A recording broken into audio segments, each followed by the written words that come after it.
baking and bread baking especially is not only science, it's a combination between, very fine line between art and science. Yeah, it's about understanding when the dough is ready, Yes. and the flavors that are going to come out, right? Yes. We failed miserably. Our product used to come out like bricks. It used to be rubbery. It tasted horrible when we kickstarted. And then over time, by understanding at a very deep level, which ingredient is going to react with the other to actually give that right taste, but also the right nutrition.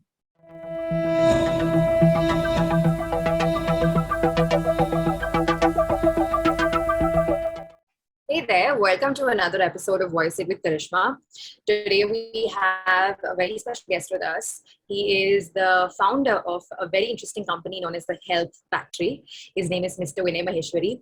A very warm welcome to you, Vinay. Thank you for being a part of this initiative and this conversation. We're very excited to have you here today. And I always say this about the idea of starting something new and the young entrepreneurship vibe that's there now. That the more we speak about it, the more easier it gets for people to be able to understand what goes behind it, and bring out that kind of conversation outside and get more and more people intrigued about how do we do things, how are we able to start brands, what is the process that goes behind creating something which is so health oriented. So thank you, Vinay, for being a part of this, and a very warm welcome to you. Thanks, Karishma. Thanks for having me over. Like you correctly mentioned, the kind of stuff that's going on in the country in terms of the way people are actually redefining nutrition, the way people are now looking at food, the kind of education that's around, uh, and a lot of initiatives taken by brand to actually inform consumers about what's good, what's bad. Suddenly, people are actually turning the back of the box and checking labels out, seeing macronutrients. So I think it's phenomenal, and very honestly, I think the productivity of a nation depends on this, right? At its absolute level, the productivity of the entire nation is dependent on the health of its individuals. So I think, yeah, we're up to something spectacular. Looking forward to the rest of the conversation. Thank you, thank you. Yes, I completely agree. It's a new kind of wave now, and the consumer is very conscious.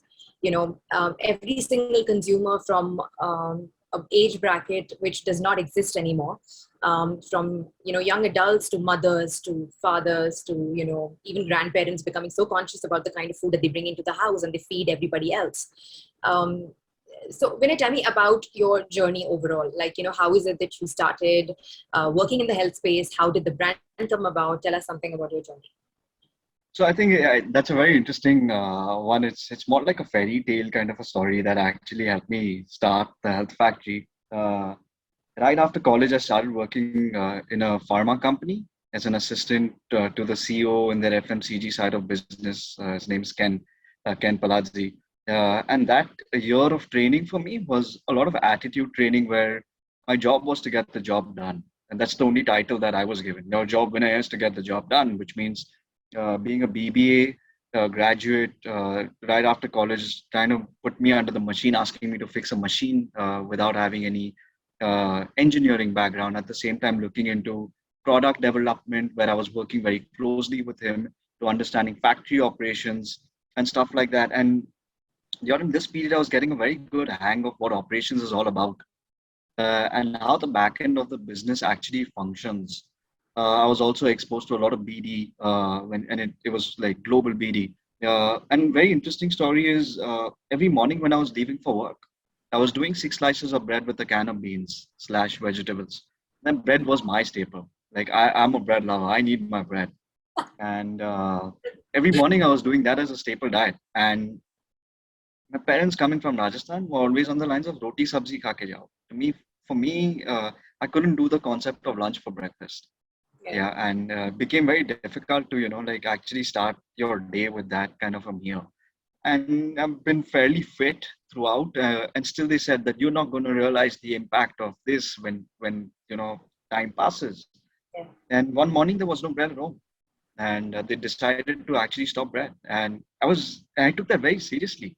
I took that very, very seriously. I said that, hey, you're changing my lifestyle, which is years of a way of living, and you just altered it suddenly, and that decision was like that, right? So I went back. I was out of SRS, and the idea was I want to make bread I can eat again. And that's when the real thought of the health factory actually came into being. And I partnered with Josh Vast from Holland, and he and I formulated the country's first protein bread. That's exactly when the journey of the health factory started. In my initial days, I was just very clueless as to how to go about formulation. And then I studied food science with Josh. And I would just often, just put a box on my table where I'm working, and I'd just manifest saying, "Hey, this is the product. This is how it's going to look." And I used to write with a pen. These are the macros that I want, and I'm just going to bring it to life someday. So while that was happening and I was manifesting a product, I was actually on ground going to bakeries, going to the back end bakeries of railway stations, understanding how operations actually happens. Because in my head, I was certain that I'm going to crack the product. And once the product is cracked, being a new age entrepreneur, I didn't know how to set up a factory. So yeah, and I mean, this was right out of college, so it's very important for me to understand back end. So at 4 a.m. we used to walk into the back into bakeries. My cousin Mohit and I, Mohit who now looks into manufacturing at the health factory, also a co-founder.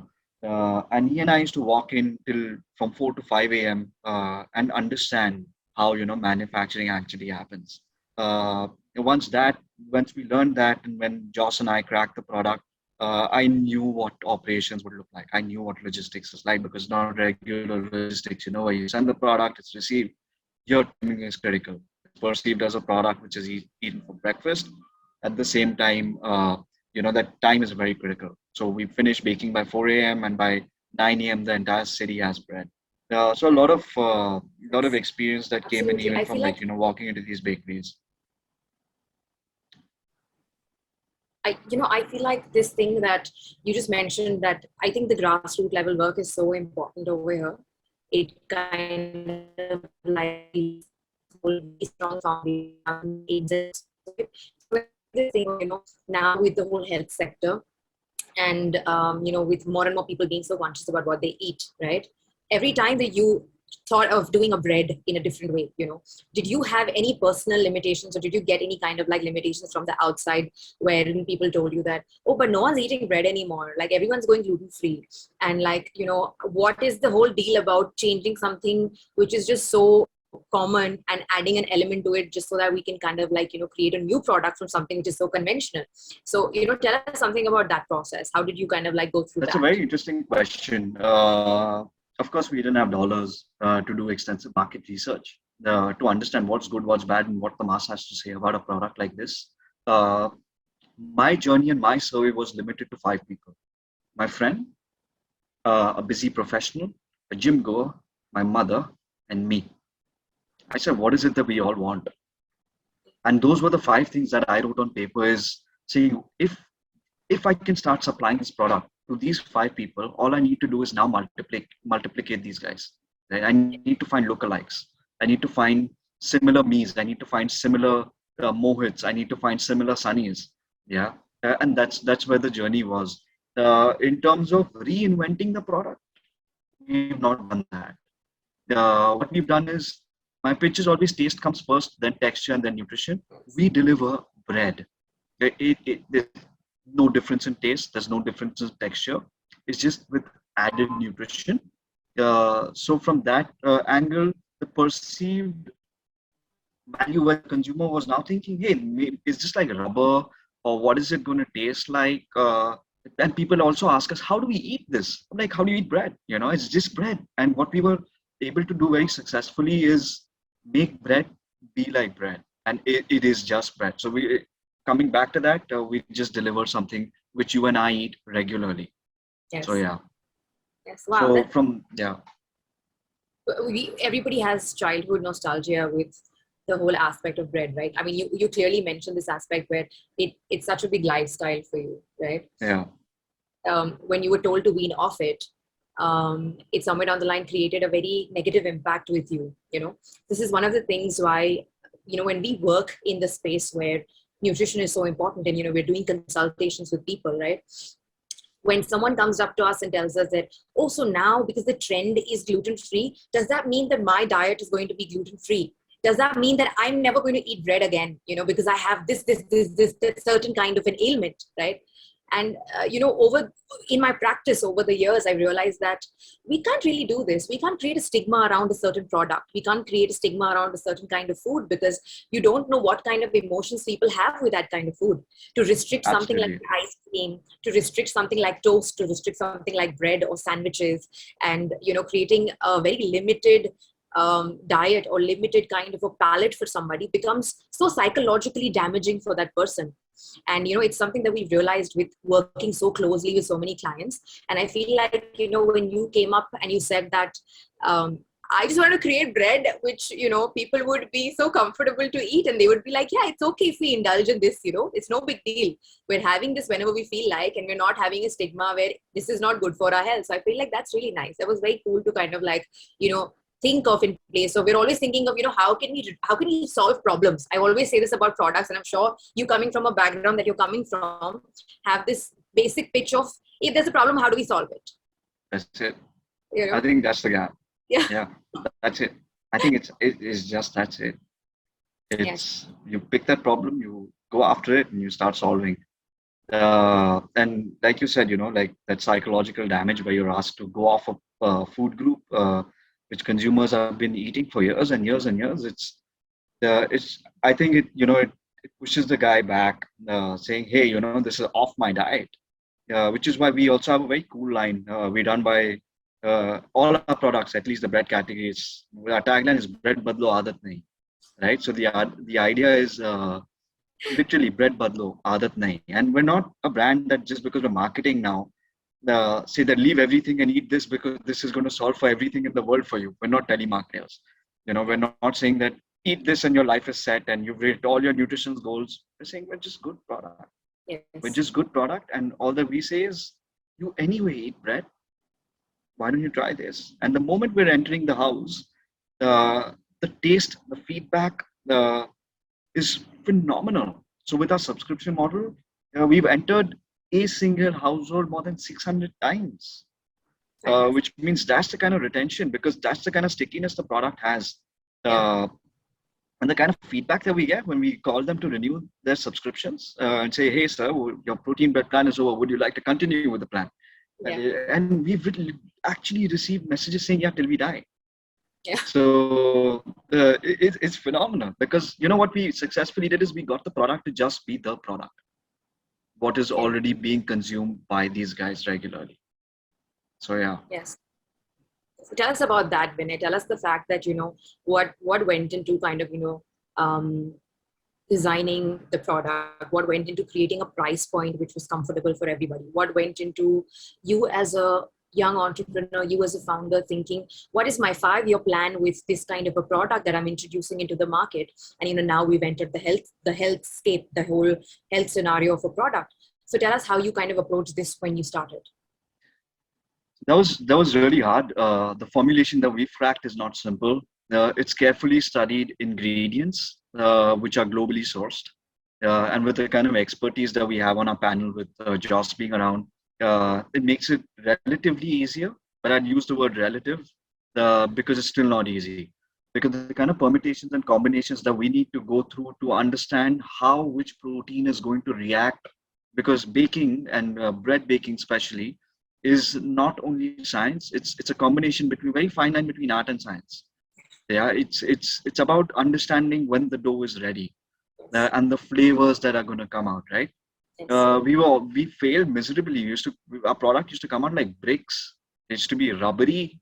It tasted horrible when we kickstarted. And then over time, by understanding at a very deep level, which ingredient is going to react with the other to actually give that right taste, but also the right nutrition. Yes. And our product is not just a protein bread. It's just not that we decided to add protein into bread and call it protein bread, but we realized that when what ingredients added to the bread in the right ratio actually deliver performance. Yeah. So just a quick question: did you eat bread this morning? Oh, me, I haven't eaten bread today. Okay, when was the last time you ate bread? About a week ago. And how many slices? 2 slices. There you go. So these two slices, if you ate of our bread, which I promise you tasted even better than the bread you ate, would give you 3.2 egg whites worth of protein, and it's absolutely vegetarian. Yeah. Yeah. So that's the kind of formulation that's gone behind it. And you know what? It's just not a single protein. It's a combination of protein which is picked with various amino acid profiles, keeping that in mind so that they're actually giving you performance. What it actually do is maybe the moment you're done with these two slices, it'll trigger your brain saying stop eating, you're full. The slow releasing proteins are going in your system and they're releasing over a couple of hours, as a result to which we're a part of people's weight loss plans with bread. And where once upon a time when a client would have visited you and you would have said, "Hey, do you eat bread? If yes, please remove it from your plan because it's going to add to your weight." Now this has become very easy, right? Because we're actually contributing to their journey of weight loss by being a part of their plan. Uh, and yeah, like I said, two slices of bread for breakfast, slow released over a couple of hours. Lunch size instead of this is automatically becoming this because he's not feeling hungry. Yeah, Yes. as a result of which there's calorie deficit, as a Yes. result of which there's weight loss. And similarly, you do this over an evening snack, you start realizing that your dinner sizes are reduced. Yes. And we've gotten some amazing feedback, and consumers are actually feeling this. Yes. So yeah, I like how you got into the science of it. I kind of feel like, I was actually a little apprehensive of asking you this because a lot of time what happens is that, this is what we've noticed that, if you would eat normal slices of bread, you would understand that, the way that, the glucagon is produced in the body, the way that the release of, the insulin levels are happening, sure. by chance that, you're going to feel hungry very quickly, as compared to eating something else. But Yeah, then it's interesting how you mentioned that, you have done your research on that aspect. You have done in research where that's what I love about the new age founders. I love this about, that's one of the basic reasons why I wanted to do this also, wherein we're informed, we're educated, we're getting into the R&D of things, we're getting into this. We don't need to have big companies funding us and being a part of like the top A's or B's to be able to actually do R&D about a product. So I love the fact that you did this thing where you're actually talking about the satiety values, you're actually talking about how the protein is being assimilated in the body, which is so important from a nutrition perspective. that's right. Yeah, I think it's you know that's very and critical because uh, that is where the real value is. Otherwise you yes, can just add protein to bread yes, and call it protein bread. But the real value is when you're actually being able to deliver and solve for a problem. And like you said, that was the real problem, and we were at true. it to find the solution to it. Yeah. Yes, absolutely. So Vinay, what's the plan with the health factory? Like, now there's bread, and do you have any other plans with the products, or do you have any plans with the bread itself? Please tell us about that. We're the bread ballas, and we want to be known as the bread ballas.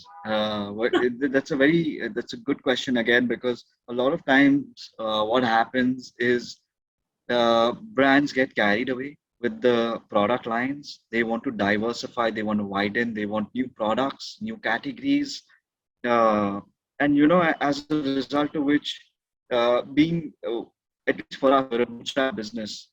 At least for us to get that focus level right is very critical. Yes. So we said that what's the best that we can, what we're the best at? We said we're bread ones. We said, and we do something classic, right? And we all eat bread. In my house, everyone eats bread. Uh, Across my organization, everyone just orders our bread. And what we realized is focus is critical. Yeah. And with this focus and the product range that we have, we want to make sure that this country sees and we redefine the way people are looking at bread, which is why one step at a time. We're in Bombay and Pune right now. We're going to be kickstarting Bangalore, then Delhi, then Hyderabad, Chennai. And the idea is to be known as the breadwala. Yeah, we want to be the breadwalas. We're good at it. We're very good at it. So we want to be the breadwalas for the country. That is fabulous. I love the razor sharp focus. I love the razor sharp determination about this, and I love the fact you also said that listen, we don't want to like do too many things. We want to become the master of one thing, and I Yeah, feel like in today's day and time when everybody wants to do everything, that is such a great quality to have as an entrepreneur. I feel like that is the first thing to begin with. Thank you for that, Vinay. Brilliant. Before we close for today, the final thing I want to ask you is that there's so many people who listen to us, and out of all those people, a lot of young adults, a lot of young girls, boys, who listen to the podcast. And um, if there was one thing, if there was one message that you had to give to somebody who wanted to start a new company, who wanted to do something in their own spaces, or just something where they're passionate about pursuing something, you as an entrepreneur and who started with doing so many different kind of things to begin with, um, any message, any kind of life lesson or something so far? Yeah, absolutely. Don't give up. Persistence. In fact, when Mohit and I actually started the Health Factory, we've gone through ups and downs. We've gone through massive failures in terms of because we had no know-how. We come from an uneducated, we don't have experience, subject matter expertise in our domain when we started. The only thing was, "Pad ho jayega," you know, Yeah. and that was the attitude that has helped us. Pandemic, uh, funds, team, all of that. People have come, people go. Money was there, money wasn't there. During the pandemic, there was no staff. But more than I said, but chalo karte, and we went to the factory. We went to the factory in spite of parents not being okay with the fact that we were leaving the house. This is like peak time, right? When everyone was unaware of what was going Yeah. on. We were scrubbing the floor. Every morning, we were scrubbing the floor. We were then getting to baking. We would shower at the factory. We would do everything at the factory. We would bake at the factory. Post baking, we would clean the factory again. And post that, go and do deliveries ourselves. So we were living like 16-hour days. Yeah. And that just monotonous, right? It was just monotonous. 7 days a week, 16 hours a day, and work. It was like labor work, yeah. But the idea was this too shall pass, Yes. and at no given point, at least we were let down, saying, "Okay, you know what? We're burnt. We were burnt," but it never let us overpower our spirit of saying, "Oh, we're gonna nail it. All that we need to do is let's be at it. Let's be at it. Let's be at it." And today we finally successfully raised around. Being a bootstrap business, we've grown organically just because we're persistent. And we're guys who say that nothing's going to stop us. And we see no reason why. We're not a brand that goes into competitive landscapes to pull someone down or, all of that. We say we're very happy with what's going on. We are building our own space and we're at it, and nothing's going to make us stop. So I think the one thing that is very critical is attitude. I think that's a make or break.